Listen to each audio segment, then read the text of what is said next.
주관합니다. 우리가 사는 이 시대는 늘 급변하는 그런 사회 속에 우리가 있습니다. 하루가 다르죠. 내일 무슨 일이 생길지 알 수 없고 너무나 빠르게 지금 빠른 속도로 변화가 되어지고 있기 때문에 너무나 그 불확실한 그런 시대 속에 살고 있습니다. 지금 강대국들 보면 그 AI 산업에 지금 열을 내고 있습니다. 앞으로 이 전 세계를 제패하는 나라는 AI 산업의 그 핵심이 있다 이렇게 지금 생각을 하고 일들을 이렇게 추진하고 있고, 그 중에 바로 미국과 중국이 지금 가장 선두로 지금 앞서서 나가고 있음을 이제 우리가 알게 됩니다. 그만큼 빠른 속도로 이게 변화가 되는데, 중국 우한 같은 경우는 예전에 코로나 발생지였는데 지금은 그 도시가요 거의 무인 택시들이 움직인다고 합니다. 그러니까 그 정도로 지금 빠른 속도로 그 중국 내부에서도 변화가 이루어지고 있는 거죠. 그렇기 때문에 이런 그 변화 속에서 변화만 있는 게 아닙니다. 위기도 항상 우리에게 갑자기 위기 상황이라는 것이 생길 수 있다라는 거죠. 우리나라도 이렇게 갑자기 지금 위기 상황들이 이렇게 닥칠 줄 누가 알겠습니까? 여러 가지 변수들이 존재하고 이런 가운데 있는데, 그렇기 때문에 미국의 그 커뮤니케이션 이론가인 폴 스톨츠라는 분이 그런 이야기를 합니다. 우리가 살아가는 이 세상 가운데 지능 지수들이 있다는 거죠. IQ가 있어요. 그리고 많은 사람들이 EQ를 이야기합니다. 감성 지수. 그리고 관계 지수를 이야기하죠. 그래서 그 NQ가 필요하다. 뭐 이렇게도 이야기합니다. 그러니까 이런 모든 것들이 우리에게 실은 인생을 살아가는데 너무 중요한 거다. 자, 그런데 그분이 그런 이야기를 합니다. 그것이 아무리 그 지수가 높다고 할지라도 사람이 위기 상황이 와버리면요, 그러면은 그 모든 것들이 실은 소용없을 수 있다는 거죠. 그렇기 때문에 이분은 이제 그런 이야기를 합니다. 이렇게 유리창을 바닥에 던지면 이게 이렇게 깨지지 않습니까? 바싹 이렇게 조각조각 나서 깨져버립니다. 진흙 덩어리를 바닥에 던질 때 진흙도 찰싹 바닥에 붙어버립니다. 그런데 공은 바닥에 던지면 이건 튀어오른다는 겁니다. 그래서 우리가 어떤 위기를 만났을 때 여기에 대해서 이것을 튀어오르게 하는, 여기에 대해서 다시 자기 자리로 이렇게 돌아오게 하는 그런 회복, 탄성력, 이것이 있어야 한다는 거죠. 위기를 만났을 때 그래서 우리에게 필요한 것이 바로 이 역경지수다. AQ가 필요하다. 뭐 이런 이야기들을 합니다. 그러면서 이제 이분이 예로 드는 한 사례가 있습니다. 그게 바로 KFC 카넬 할랜드 샌더스라고 하는 분이신데, 이분의 이야기를 이제 합니다. 이분이 5살 때 아버지가 돌아가시고 가정에서 어머니가 이제 생계를 책임지기 위해서 통조림 공장에 이제 가셔서 일을 하시니까 자기 동생 둘을 데리고 이제 집에 있으면서 7살 때부터 그 집에서 요리를 해서 애들을, 그 동생들을 먹이는 거예요. 그러니까 7살 때부터 요리를 시작했는데 이제 나중에는 웬만한 요리는 다 이제 할 줄 알게 되는 거죠. 그리고 요리를 이제 아주 또 잘했나 봅니다. 그런데 시간이 지나고 12살이 됐을 때 아버지가 돌아가셨는데 새아버지가 들어와요. 근데 그 새아버지가 너무 악한 사람이었어요. 그래서 이제 견디지 못하고 이제 나가서 이제 공장이라든가 온갖 그 일들을 이제 사회에 나가서 이제 하면서 지내게 됩니다. 그러다가 나중에 군대에 갔다 오게 되고 또 세계 제2차 대전이 있고 뭐 이런 상황들이 있어서 나와서 정신 차려 보니까 나이가 이분이 벌써 40세가 된 거예요. 그래서 육군에서 제대하고 나와가지고 그래서 켄터키주에 있는 코빈 국도라고 하는 그 주변에다가 이분이 이제 이게 이제 어렸을 때 시절인데요. 샌더스 카페라고 하는 레스토랑을 하나 이제 이분이 개업을 해서 이제 사업을 하는데, 음식을 워낙에 잘하니까 소문이 나가지고 그 주지사한테 그 칭찬을 드릴 정도, 그 정도로 유명 인사가 되어졌습니다. 그래서 잘 나가는가 싶었는데, 그런데 이 식당에 화재가 나가지고 모든 것이 다 이제 제로 상태가 되는데, 그러나 용기를 잃지 않고 다시 그 자리에다가 또 건물을 또 세워서 레스토랑을 열었습니다. 근데 그 무렵에 아내도 자기 곁을 떠나게 되죠. 그러니까 이분의 삶에 계속 위기가 찾아오는데 그럼에도 불구하고 포기하지 않고 다시 이 레스토랑을 운영을 했는데 국가에서 갑자기 이 도로공사 쪽에서 새로운 그 고속도로 국도를 낸다고 해가지고 계획을 세우고 진행을 하다 보니까 기존의 이 지금 도로 옆에 저걸 식당을 세웠는데 기존의 도로는 이제 더 이상 사람들이 다니지 않고 새로운 국도로 이제 고속도로로 사람이 다니게 되는 상황이 돼버린 거예요. 그러니까 이제 찾아오는 사람이 없게 되는 거죠. 자, 그래서 결국은 이 경매로 이제 이 건물이 넘어가게 되는 이제 이런 위기를 만나게 됩니다. 거의 빈털터리가 된 나이가 65세입니다.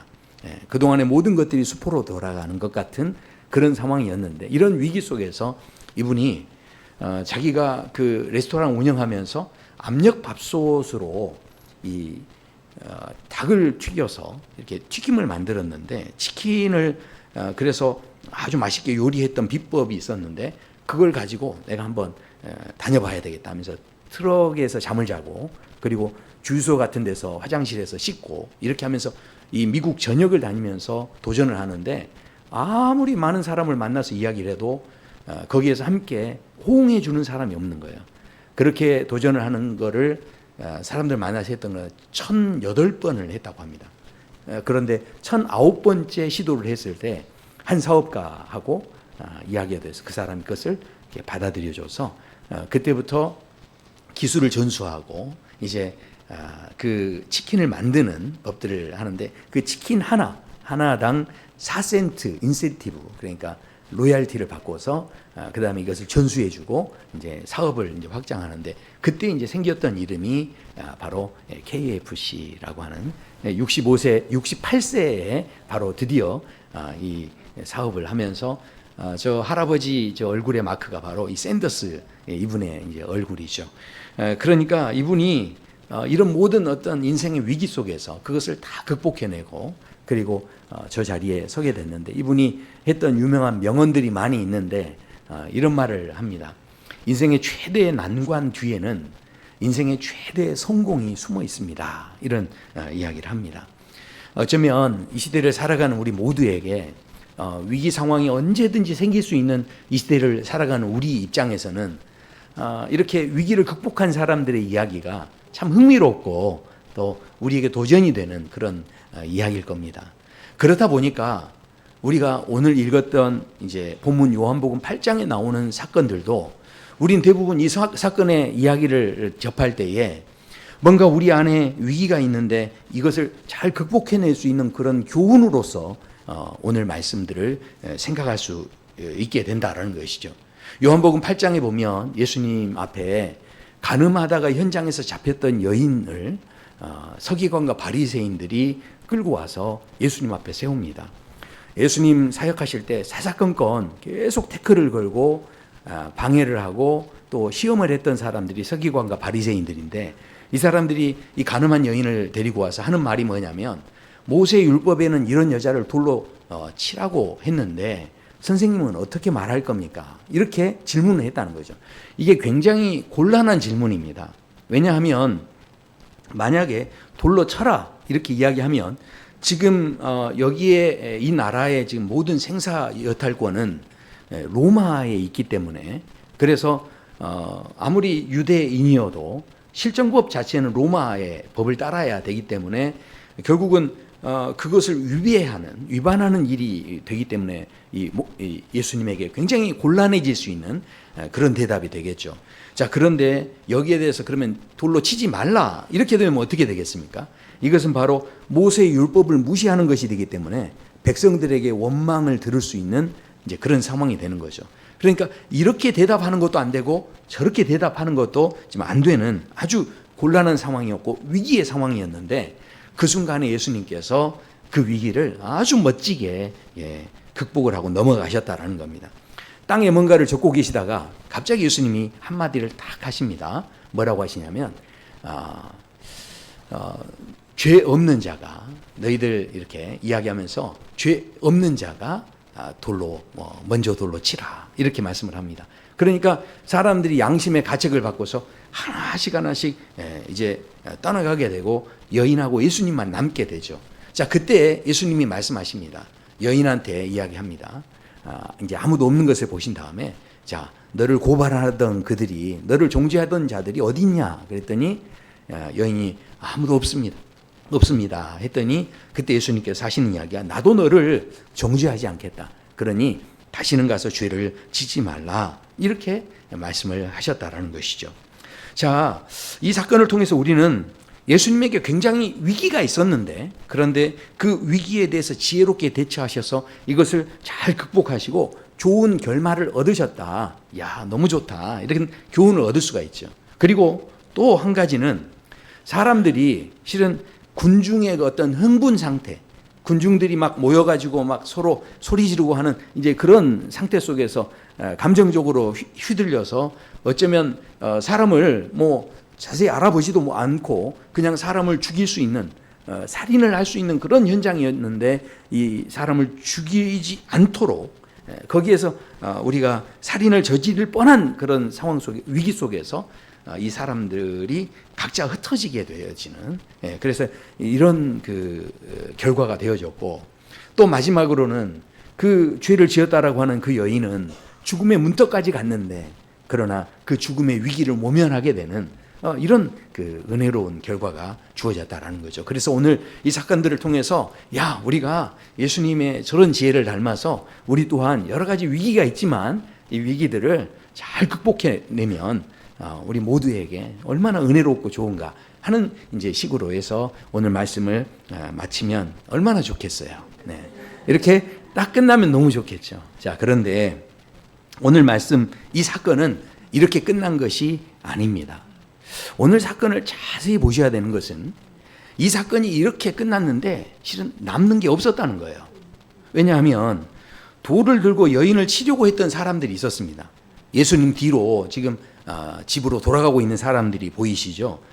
돌을 들고 여인을 치려고 했던 사람들이 양심의 가책을 느끼고서 그 다음에 돌멩이를 내려놓고 돌아갔는데 자, 이 순간에 이 사람들은 흥분된 상태에서 자기들이 살인을 하지 않은 것을 그냥 경험한 것뿐인 거지 이 사람들이 죄를 뉘우치고 돌아갔다고 해가지고 이 사람들이 그 뒤에 죄를 회개하고 개과천선해서 더 막 깨닫고 더 부지런히 살고 더 막 은혜롭게 살았다 이런 이야기가 그 뒤에 있는 게 아닙니다. 그러니까 그 당시에 그냥 양심의 가책만 느끼고 돌아갔던 것뿐이에요. 그러니까 그 순간만 죄를 짓지 않은 것뿐이지 이 사람들의 삶에 그 다음에 무슨 대단한 이 사람들이 노력으로 회개의 삶을 살았다 이런 이야기는 없었다라는 거죠. 자, 여인도 마찬가지입니다. 이 여인이 돌에 맞아 죽지 않고 예수님께서도 정죄하지 않고 그래서 야, 너 가서 이제 죄 짓지 말아라 이렇게 이제 했다고 했는데 이 여인의 삶의 자리에서도 실은 어떤 것도 해결된 것은 없었다는 거죠. 여인이 이제 삶의 자리로 돌아가는데 생각해 보십시오. 왜 이 여인이 음행하는 자리까지 갔는지 우리는 알 수 없어요. 그러나 짐작해 보자면 그 당시 너무나 가난했기 때문에 그 가난한 삶 속에서 이 여인이 정말로 하나님 앞에서 어떻게든 잘 살아보려고 했는데 이 가난이라는 현실이 너무너무 힘들다 보니까 또 여러 가지 유혹이 찾아왔을 때 그 유혹에 대해서 어쩌면 그냥 무너질 수밖에 없는 이런 자리에 설 수 있어요. 그러나 예수님이 분명히 너 이제 가서 죄 짓지 마 이렇게 했으면 가서 그렇게 살 수 있으면 좋은데 그러나 가난한 현실이 바뀐 것은 아니었다는 거죠. 삶의 자리로 돌아갔을 때 그랬다는 겁니다. 생각해 보십시오. 그러면 만약 가난이 아니었고 이 여인이 어떤 정욕을 가지고서 그 죄를 범했다고 한다면 그렇다면 이렇게 예수님이 이제 너 다시는 죄를 짓지 마 하고 보냈는데 이 여인의 마음속에 그 어떤 정욕적인 음욕적인 마음들이 다 그러면 사라지고 없어졌다 이런 이야기도 없습니다. 그러니까 물론 이 여인이 그럴 수 있죠. 내가 이렇게 고생했으니까 이렇게 죄를 지었으니까 이제 다시는 내가 이렇게 하지 않아야 되겠다 이런 깨달음으로 갈 수는 있지만 그러나 그건 그 순간뿐이라는 거예요. 우리 안에 끊임없이 정욕이 생기고 욕망이 생길 수 있는 문제, 이 문제가 진짜로 다 해결됐느냐 그런 상황은 아니었다라는 거죠. 우리도 실은 은혜 받을 때는 너무 은혜 받고 좋지만 집에 돌아가면 또 없던 막 정욕이 생기지 않습니까? 욕망이 막 생기지 않습니까? 그러니까 지금 이 여인에게 너 이제 가서 앞으로 죄 짓지 마 했는데, 그런데 이 여인이 돌아가는 삶의 자리는 뭔가 바뀐 거는 하나도 없었다는 거예요. 계속 유혹이 존재하고 계속 시험이 존재하고 계속 이 욕심이 생길 수밖에 없는 어떤 그런 삶의 자리, 이것은 달라진 것은 전혀 없는 그런 상황이었다라는 거죠. 자, 그렇다면 예수님께서 이 사건을 통해서 야, 너희들 내가 이렇게 지혜롭게 현명하다, 나를 잘 봐라, 내가 얼마나 이런 위기에서도 이런 함정에서도 내가 잘 빠져나온 줄 아냐? 하면서 예수님이 자랑하려고 그러셨을까요? 전혀 아니죠. 자, 그렇다면 중요한 것은 이 사건은요, 절대로 지금 여기에서 끝나고 있는 사건이 아닌 것을 아셔야 된다는 겁니다. 자, 그래서 오늘 이어지는 말씀을 보면 이렇게 말씀합니다. 예수께서 또 말씀하여 이르시되, 무슨 이야기입니까? 이 사건이 그냥 거기에서 끝난 게 아니었다는 거예요. 여인에게 너 가서 이제 다시는 죄를 범하지 말라, 이것으로 끝난 게 아니라 예수님께서 또 말씀하셨다는 거예요. 또. 그러니까 지금 이 사건이 지금 이어지면서 예수님이 이 사건 뒤에 지금 뭔가를 우리에게 주시는 그런 말씀이 있다라는 것이죠. 뭐라고 하십니까? 나는 세상의 빛이니 나를 따르는 자는 어둠에 다니지 아니하고 생명의 빛을 얻으리라. 이때 예수님께서 나는 세상의 빛이다 이렇게 말씀을 하는데, 나는 세상의 빛이다 라고 하는 이 표현이 요한복음에 보면 에고에임이라는 표현으로 쓰여집니다. 그러니까 헬라어 원어로 에고에임이라고 하는데, 이 표현이요, 이 성경에서 보면은 7가지 모습으로 소개가 돼요.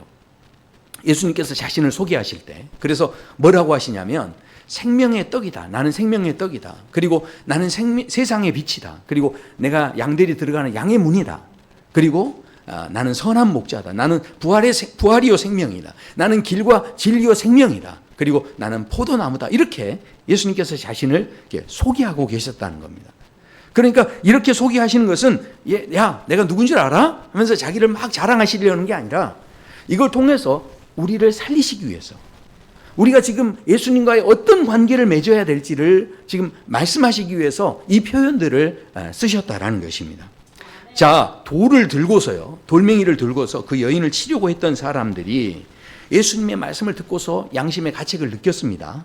자, 그리고 돌을 내려놓고 내려갔습니다. 하지만 이 사람들이 돌을 던지지 않고 그냥 갔을 뿐인 거지, 뭔가 회복되는 뭔가 그 새로운 단계로 나간 게 아니었다는 겁니다.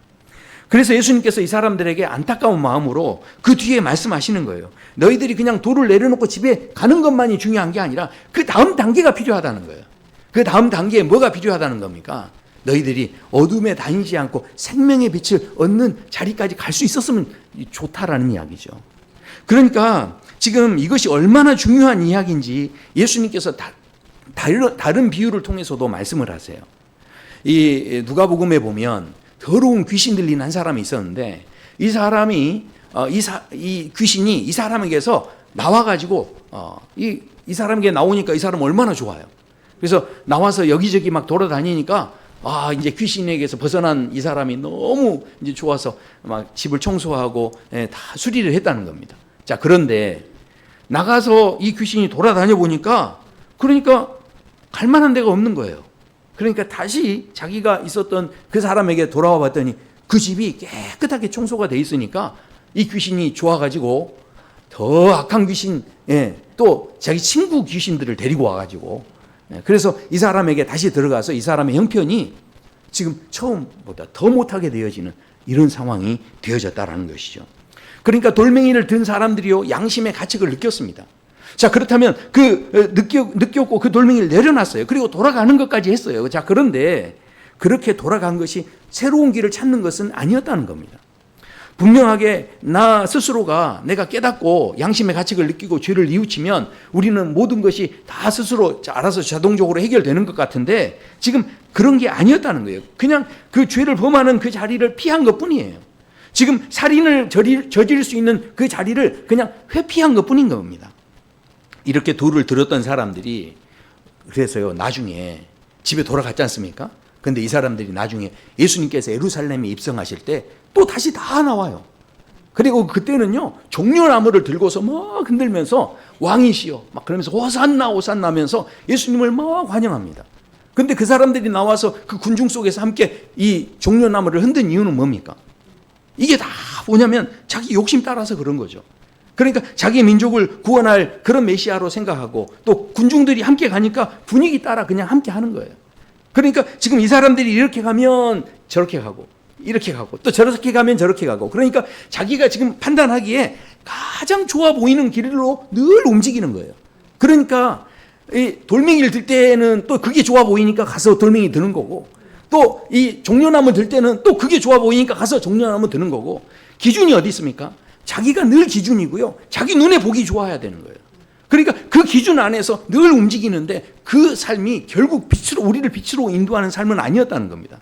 결국은 이 사람들이 종려나무를 흔들고 그렇게 집으로 갔던 사람들이 며칠이 지나지 않아 예수님께서 예루살렘에 들어가셨을 때 결국은 많은 군중들이 모여들면서 예수님을 십자가에 못 박으라 하는 그 자리에 다시 돌멩이를 집어드는 그 자리에 이 사람들이 또 함께 서기게 됐다라는 거죠. 결국 매 순간마다 자기가 보기에 좋은 상황을 따라서 그냥 움직였을 뿐이다라는 것입니다. 우리가요 단체 사진을 볼 때도요 이렇게 사진을 쫙 보면은 어떻습니까? 다 보면은 이게 사진을 잘 찍었는지 못 찍었는지 어떻게 알죠? 이게 자기 얼굴이 잘 나왔으면 잘 찍은 사진이에요. 근데 자기 사진이 못 나왔으면 어때요? 못 찍은 사진이에요. 예. 가만히 보니까 우리 성도님들도 제가 사진 찍어주면 잘 찍었대. 보니까 본인이 잘 나온 거야, 그냥 이게.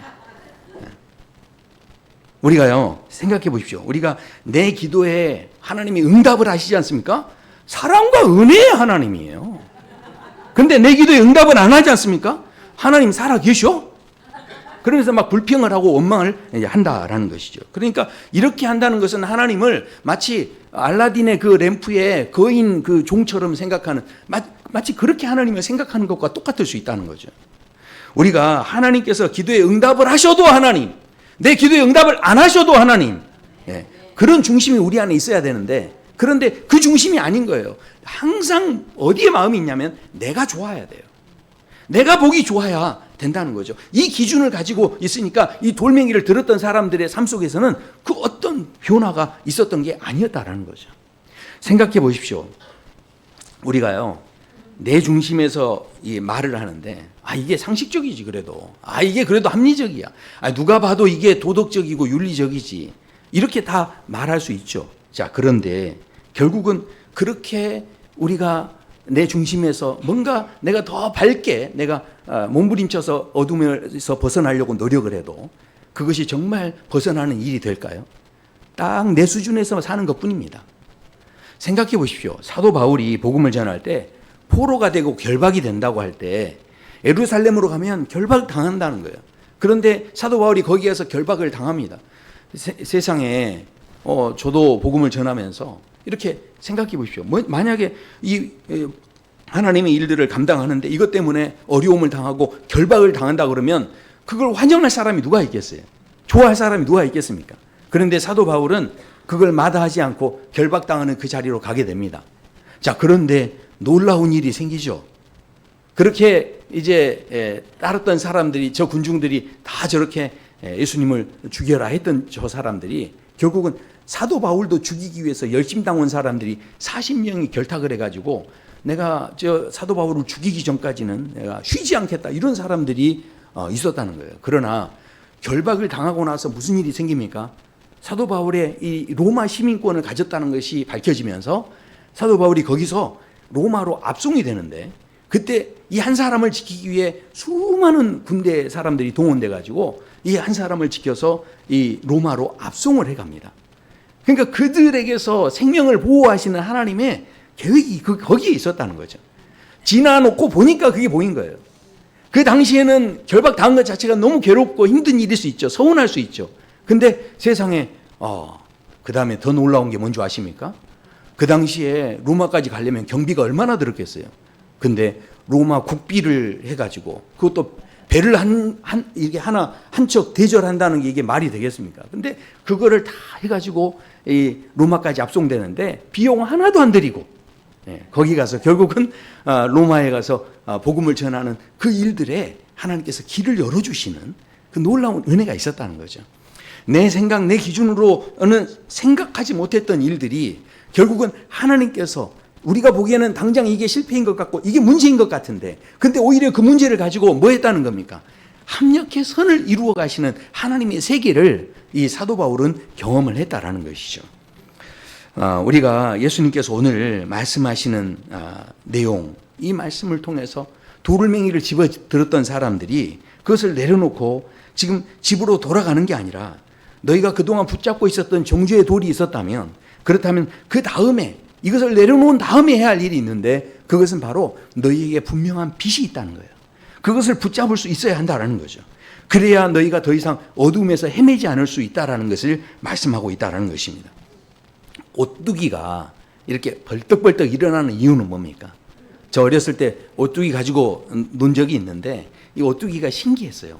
이렇게 넘어뜨리면 바로 또 벌떡 일어나고, 넘어뜨리면 벌떡 일어나고, 얼마나 신기했으면 제가요 그걸 이렇게 비싸게 주고 이렇게 장난감 사주셨는데, 모르게 저 혼자 가가지고 뜯어봤어요. 다 망가졌죠. 근데 그 안에 보니까 아래 추가 있어, 추가. 그래서 이 추가 이렇게 중심을 잡고 있으니까 넘어졌다가도 얘가 다시 벌떡 일어나는 거죠. 생각해 보십시오. 우리가 신앙인의 삶을 살아간다는 것은 넘어지지 않는 삶을 사는 게 아니에요. 우리는 실수하지 않는 삶을 사는 게 아닙니다. 성경에 많은 사람들이 실수도 하고 넘어졌죠. 그러나 진짜 신앙인들은 포기하지 않고 끝까지 다시 일어나는 사람들이었다라는 것입니다. 그 일어날 수 있는 힘이 뭡니까? 나에게서는 그 힘이 없죠.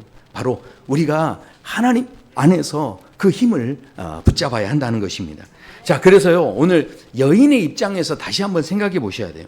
만약에 예수님께서 지금 너 여인에게 그러셨죠. 너 이제 다시는 죄를 범하지 말라, 이렇게 말씀을 하셨는데, 자, 이렇게만 하고 가버리셨으면 예수님은 굉장히 실은 무책임하신 거죠. 야, 이제 너 알아서 살아. 그러면서 이렇게 예수님이, 야, 난 너한테는 별로 그렇게 관심이 없다, 그러면서 이렇게 하시는 거하고 똑같지 않습니까? 자, 그런데 예수님께서 지금 오셔가지고 나 너 정죄하지 않는다, 그러니 너 가서 죄를 범하지 말아라, 그러면서 너 이제 더 이상 죄 생각하지 말고 살아, 그러면서 단순히 그런 것만을 위해서 이 오신 게 아니라는 것입니다. 오히려 우리 인생의 모든 문제 속에 더 깊이 개입해 주기를 원하시고, 다가와 주기 원하시고, 내 인생의 문제에 해결해 주기를 원하시는 그런 모습으로 우리에게 다가오셨다라는 거죠. 그래서 말씀하시는 겁니다. 예수님께서 나는 세상의 빛이다. 나를 따르는 자는 어떻게 해요? 어둠에 다니지 않고 생명의 빛을 얻을 것이다, 이렇게 말씀합니다. 이게요 지금 엄청난 이야기예요. 왜냐하면 생각해 보십시오. 가서 다시는 죄를 범치 말라 했습니다. 자, 그러면 이 여인이 깨닫고서, 야, 이제 그러면 내가 맞아, 내가 이런 죄를 지었는데 이런 은혜를 입었구나, 그러면 내가 열심히 살아야지, 그러면서 열심히 살았어요. 자, 그런데 이 여인이 가서 아무리 열심히 살려고 해도 이 여인은요 이미 이 간음녀라고 하는 낙인이 찍혀 있는 겁니다. 그러니까 아무리 열심히 살아도 사람들이, 자, 어떻게 그렇게 열심히 살 때 즐거울까요? 행복할까요? 뒤에서 사람들이 또 수군거리겠죠. 야, 저 여자가 그런 여자였어, 이렇게 하면서 또 뒤에서 사람들이 쏙닥쏙닥 하겠죠. 자, 그러면 거기에서 어떻게 해요? 아무리 열심히 살려고 해도 열심히 사라질 수 있는 그런 상황이 아니라는 거죠. 여인이 진짜로 마음을 고쳐먹고서 열심히 했는데 세상에 돈을 더 열심히 해가지고 돈을 번 거예요. 그래서 좋은 일을 많이 하기 위해서, 내가 그동안 죄를 지었으니까 사람들에게 좋은 베푸는 일을 많이 해야 되겠다고 돈을 많이 벌었어요. 그러면 어떤 일이 생길까요? 주변에서, 야, 쟤 몸 팔아서 또 저렇게 했나 보다, 이렇게 생각하는 거죠. 그렇지 않습니까? 그러니까 생각해 보세요. 지금 이 여인이 내몰리는 이 상황이, 예수님이 분명히 너 이제 다시는 죄를 짓지 말라 하면서 보내셨는데, 그렇게 그냥 혼자 가서 아무리 열심히 그렇게 산다고 할지라도, 그래서 이제 이 사람이 그래서 좀 정치적으로도 좀 이렇게 잘 나가는 여인이어가지고, 그래서 만약에 진짜 열심히 살아가지고 국회의원이 된 거예요. 그래서 그렇게 열심히 해서, 그래서 이제 좋은 일을 하기 위해서 그렇게 됐다고 한다면, 그러면 또 사람들이 뭐라고 하겠어요? 야, 그 정치가들한테 꼬리 흔들어가지고 또 저렇게 된 거 아니냐, 그러면서 사람들이 또 수군거리겠죠. 그러니까요, 이 여인의 삶은요 이 돌아가서 산다고 하지만 아무리 열심히 자기가 최선을 다해서 살아본다 해도 거기에서 기쁨의 삶, 정말 행복한 그런 삶을 앞으로 살아가기는 절대 쉽지 않은 그런 상황이 될 수밖에 없다라는 것입니다. 그런데 그런 그녀에게 예수님께서 찾아오셔서 그냥 떠나가신 게 아니고 그 여인에게 또다시 또 말씀하시되 하면서 한마디를 더 하시는데 그 여인에게 빛을 비춰주시는 겁니다. 그러니까 그 여인에게요, 생명의 삶을 살 수 있도록 지금 자신의 삶을, 너의 삶을 진짜 기뻐하면서 살 수 있는 길이 있다라고 한 가지를 알려주시는데, 네가 지금 여기에서 그대로 집에 가서 이제 살게 될 때 여전히 아마 낙인 찍힌 여자로 살 거야. 그러나 너 안에 이 생명의 빛, 네 안에 진짜 이 예수님이 함께 하시는 이 놀라운 은혜의 빛, 이 기쁨이 네 안에 있으면, 그러면 더 이상 어두움에 끌려가지 않고 헤매지 않고 주변에서 누가 뭐라고 할지라도 너는 기뻐할 수 있을 거다. 너는 감사할 수 있을 거다. 너는 이거는 세상 어디에서도 줄 수 없는 은혜라는 거죠. 세상 누가 이런 기쁨을 주겠어요. 그런데 예수님의 빛을 따를 때에 세상 어디에서도 얻을 수 없는 이 기쁨이 있다니까요. 환경은 달라지지 않았는데 저희가 정말 이렇게 기도하고 은혜 가운데 있다 보면요, 그러면 나가는데 이 기도 끝나고 나가는데 들어올 때나 나갈 때나 똑같은 나무였는데 나갈 때는 그 나무가 얼마나 그렇게 예뻐 보이는지 몰라요. 그러니까 이 빛이 들어오면요, 이거는 주변 사람이 줄 수 있는 빛이 아닌 거예요. 이거는 오직 하나님만이 주실 수 있는 빛인 거죠. 그러니까 이 여인이요, 그 빛을 경험한 다음에 어떻게 됩니까? 나중에 예수님이 십자가에 달리는 그 자리까지 다 쫓아다니고요. 결국은 이 여인이요, 정말 하나님 앞에, 예수님 앞에 감사하는, 그 주변에 누가 뭐라고 해도 상관없어요. 오직 예수님을 누구보다도 사랑하는 그런 자리에 서는 그런 삶의 자리가 됐다라는 것입니다. 네덜란드에 동화 작가가 있어요. 근데 제가 오랜만에 동화 이야기 하나 또 해드리려고 합니다. 레오 리온이라고 하는 분이 쓴 프레드릭이라고 하는 동화인데요. 이 동화를 보면 이 들쥐 5마리가 나옵니다. 쥐들이 모여 사는데 저기 돌담 사이에서 이 쥐들이 살아요. 근데 이 쥐들이요, 다 수다장이에요, 수다장이. 그래서 막 서로 막 이야기하고 그러는데, 이제 겨울이 다가오니까 이 들쥐들이 옥수수하고 나무 열매들하고 밀집들을 이렇게 모으기를 시작합니다. 그런데 그렇게 모으는 일을 하는데 단 한 마리, 바로 프레드릭이라고 하는 생쥐는 일을 안 하는 거예요. 그러니까 그 친구가 물어봅니다. 야, 너는 왜 일 안 하니? 이렇게 이제 물어봤어요. 그랬더니 프레드릭이 뭐라고 하냐면, 아니야, 나도 일하고 있어. 그러면서 뭐라고 하냐면, 우리가 춥고 어두운 겨울날들을 위해서 이제 준비하는 거잖아. 그래서 내가 그 겨울날들을 위해서 햇살을 모으고 있어. 햇살을 모으고 있다고 하는 거예요. 자, 그러니까 다른 쥐들이 이상하게 생각을 하는 거예요. 그러다가 어느 날 이 쥐들이 또 가만히 있다가 이게 풀밭을 가만히 내려다보고 있는 이 프레드릭을 발견한 거예요. 그래서 프레드릭한테, 야, 지금 너 뭐하니? 또 물어봤어요. 그랬더니 이 프레드릭이 뭐라고 하냐면, 색깔을 모으고 있어. 겨울에는 온통 잿빛이잖아. 그러니까 내가 지금 색깔을 모으고 있는 거야. 그렇게 이야기를 했대요. 자, 그런데 이번에는 또 이렇게 가다 보니까 프레드릭이 이렇게 완전히 졸린 눈으로 졸고 있는 거예요. 그러니까 5마리 쥐들이 뭐라고 하냐면, 야, 너 지금 꿈꾸고 있지? 이렇게 이야기합니다. 그랬더니 이 프레드릭이 하는 이야기가, 아니야. 난 지금 이야기를 모으고 있어. 기나긴 겨울 동안에 이야기거리들이 다 동이 나면 안 되잖아. 그러니까 나는 이야기를 모으고 있어. 이렇게 했다는 거예요. 자, 그래서 이제 첫눈이 내리고 겨울이 됐습니다.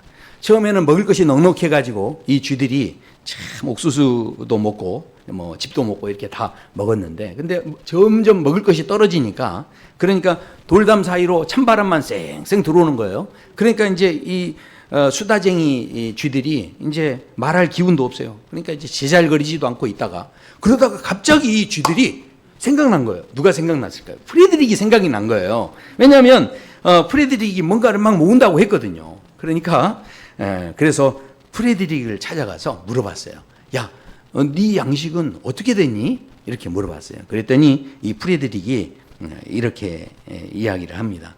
내가 비축했던 양식을 내가 너희들한테 나눠줄게. 그러면서 갑자기 바위 위로 싹 올라가더니 이 쥐들한테 막 이야기를 하기 시작합니다. 그러면서 막 햇볕 이야기를 막 하는 거예요. 그 반짝거리는 햇볕에 대해서 얼마나 막 이야기를 열심히 했으면 이야기를 듣고 있던 들쥐들이 갑자기 따뜻해지는 거예요. 이게 햇볕 이야기를 자꾸 들으니까 따뜻해지는 거예요. 그러다가 이제 프레드릭이 거기에서 또 무슨 이야기를 하냐면, 야, 너희들 그거 알아? 파란 덩쿨 꽃들이 있어. 꽃들이 그게 얼마나 예쁜데. 막 그러면서, 야, 너 그 붉은 양귀비꽃 알아? 그거 진짜 예쁘지 않아? 막 그러면서 뭐 그 이야기를 막 합니다. 그러니까 온갖 딸기 뭐 이렇게 또 꽃 뭐 이런 걸 이야기 막 하니까 이 색깔을 다 이야기하고 그러니까 쥐들이 또 막 온갖 막 아름다운 색깔들이 다 막 생각이 나기 시작하는 거예요. 그러니까 그 생각이 막 나니까 너무너무 행복해진 거예요. 그러니까 이 들쥐들이 하나같이 이 프레드릭한테 뭐라고 했냐면, 야, 너는 시인이다, 시인. 그렇게 이야기했대요.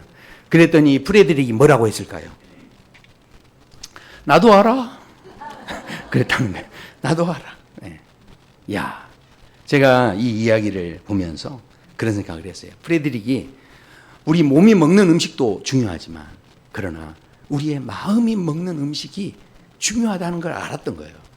그래서 겨울을 나는 것이 그저 우리가 몸으로만 뭔가 먹어야만 이 겨울을 날 수 있는 게 아니라 그 추운 겨울, 잿빛인 그 겨울을 지날 때 우리의 마음이 따뜻해지고 훈훈해질 수 있는 그런 양식이 있다는 것을 알고서 그것을 준비했다라는 것입니다. 생각해 보십시오. 성경에서는 사람은 더욱 그리하다 그렇게 말씀합니다. 그래서 예수님께서 사람이 떡으로만 살 것이 아니다 그렇게 말씀하죠. 우리는요 떡으로만 사는 게 아닙니다. 그래서 뭐도 필요할까요? 커피가 필요해요. 저는 커피를 좋아하니까. 그리고 뭐가 필요할까요? 음악도 필요합니다. 우리 비전센터 가면 늘 음악이 있죠. 우리에게 또 삶이 힘들고 팍팍할 때 가만히 생각해 보십시오. 오늘 이 여인을 데리고 와서 정죄하는 사람들, 어떻게든 태클 거는 사람들, 투성이었던 그런 상황 속에 오늘 다시 한번 생각하고 내 인생의 삶을 살아갈 때 우리가 이 위기의 순간들, 우리나라가 지금 너무너무 힘들고 지금 어렵지 않은 사람 마음이 다들 힘드신 거잖아요. 그런데 이런 상황 속에서 우리가요 너무 팍팍할 때, 그럴 때 파란 등굴 꽃을 이야기해주고 또 양귀비 꽃을 이야기해주고 딸기 덤불을 이야기해주고 그렇게 들려줄 수 있는 그런 친구가 있다는 것이 얼마나 이게 귀중한 일이겠습니까? 생각해 보십시오. 그런데 그보다 더 귀중한 말씀이 있어요. 그게 뭐냐면 인생의 겨울에 우리가 보게 되는 햇볕이나 색깔이나 이거하고는 비교도 할 수 없는 하나님의 말씀이 있습니다. 그 말씀은 바로 우리 발의 등이요 우리 길의 빛이라라고 말씀합니다. 그 빛이 우리 안에 들어오는 순간 낙심했던 마음이 힘을 얻고요. 우리가요 죽고자 했던 마음에 용기가 생기고요.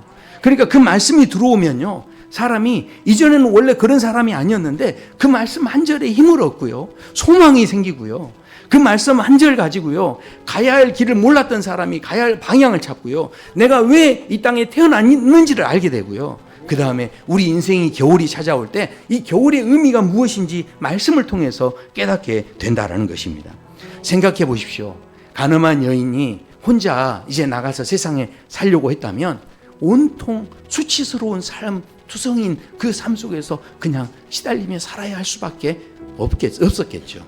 그러나 그 여인에게 예수님께서 떠나가지 않으시고 너는 나를 따라오라 말씀하실 때, 그 빛으로 인도하셨을 때, 그 빛을 따라갔을 때 그 여인의 인생이 더 이상 어둡지 않고 생명의 길, 정말 그 인생 가운데 다시 그 어두움으로 다니지 않고 정말 주님이 기뻐하시는 그 길을 따라서 갈 수 있는 그런 삶의 자리가 되어졌다라는 것입니다. 그리고 그 여인은요, 이제 더 이상 수치스러운 이야기를 가진 여인이 아니에요. 그 수치가 간증이 된 거죠. 그 수치가요, 이야기거리가 된 거예요. 그 수치가요, 다른 사람의 마음을 녹여주는 그런 이 변화된 간증, 변화된 스토리가 되어졌다라는 것이죠. 우리 2025년을 우리가 살아갈 때 우리 앞에 있는 이 급변하는 사회 속에, 이 위기의 상황 속에 우리가 이 땅에 살아갈 때 우리가 많은 것들을 그저 내 힘으로 극복하기 위해서 그렇게 몸부림쳐도, 그러나 그것은 또 다른 어둠으로 들어갈 수밖에 없는 그런 이 몸부림이 될 수밖에 없다는 것이죠. 그러나 우리가 이 어둠에서 벗어나려면 내 기준이 아닙니다. 내가 보기 좋은 대로가 아니에요. 바로 하나님의 말씀의 빛, 그 빛을 우리가 따르기 시작할 때 우리의 삶 속에 내가 생각지 못했던 하나님이 주시는 스토리들이, 간증거리들이 우리 안에서 생겨나게 될 줄로 믿습니다. 우리 함께 찬양하시겠습니다.